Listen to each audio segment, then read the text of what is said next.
kind of forms the base layers of the kue lapis, if you will. And it starts like that. And I guess trying to play around with the buoyancy and the cheerfulness of it, kind of make it sound a bit cheeky and a bit cheerful, but at the same time with minor chords to have that kind of contrast. To not just be buoyant and cheerful, but at the same time kind of restless and a bit listless. And then adding, your stereotypical sound tricks like tick tick, like the onomatopoeia of a ticking clock to signify the passing of time and how frustrating time passing is, and also using techniques like repetition of wait to make you wait and literally wait and wait for the next bar to come in, and kind of inviting the audience into that cycle of waiting and hearing the clock ticking and feeling that sense of restlessness and discord. So I think a lot more of that thought process, however well it comes out in the output, is something I really tried to put into to make sure in my own way that whatever sound I was making had purpose, and they weren't just a series of chords that sound nice together, but that it goes beyond aesthetic into something that means a little bit more. Yeah, how am I doing for time? I have 2 minutes. Okay, cool. So thanks so much for listening. I just have so that's sound as mirroring meaning. I was gonna demonstrate sound as changing meaning, but I'll just not. It's another song that I did. I worked with a band electronic group called Muon, which doesn't really exist anymore, and this guy called Jordan Chia, who does his own solo project now.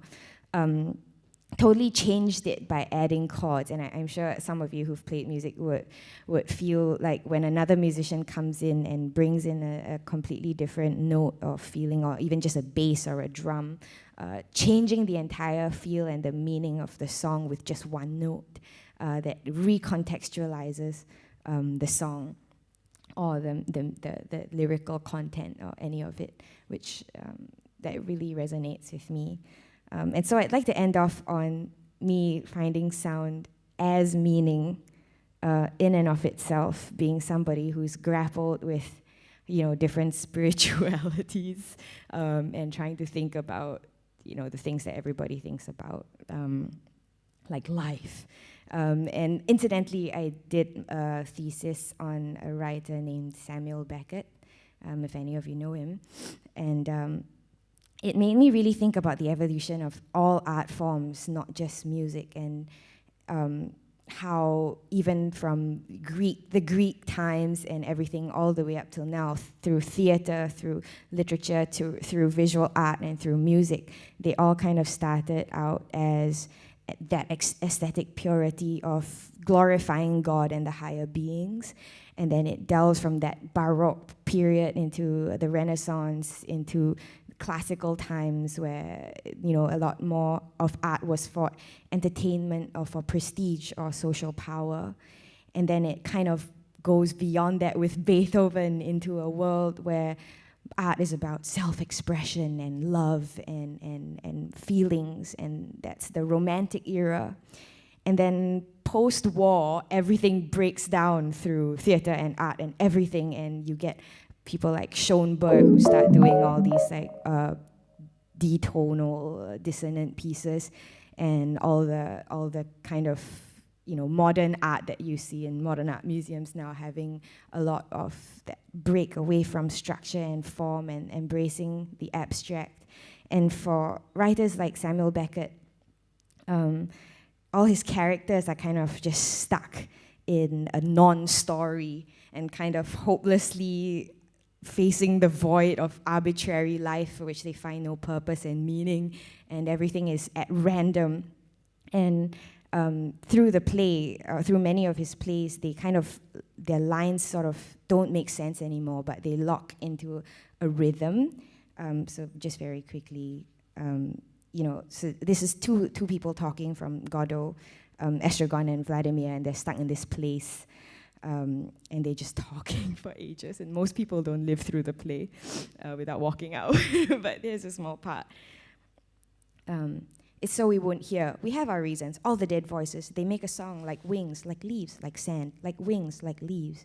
They all speak together, each one to itself. Rather, they whisper, they rustle, they murmur, they wrestle. What do they say? They talk about their lives. To have lived is not enough for them. They have to talk about it. To be dead is not enough to them. It's not sufficient. They make a noise like feathers, like leaves, like ashes, like leaves. Can you say something different? So it's, and I've read all of his work, which is a bit insane. And it kind of feels to me that that structuring of the void, that the thing in front of us that we can never really know or understand, but characters that subvert in their own small ways this cruel randomness and arbitrariness of their reality, and our complete powerlessness against that without having any agency or free will. But at the very least, they have sound, and they can make sound, and they can organize these sounds into patterns and rhythms, and in that, you find some kind of sublime and some kind of pattern that you can hold on to. I'm just going full geek here. And to me, that to address this as well, beyond images, beyond signifying things in actual life, sound to me is that one soul redemption that I can control and that I can play with and that I can imbue my own meaning into. So thank you. That's all I got for today. Full geek.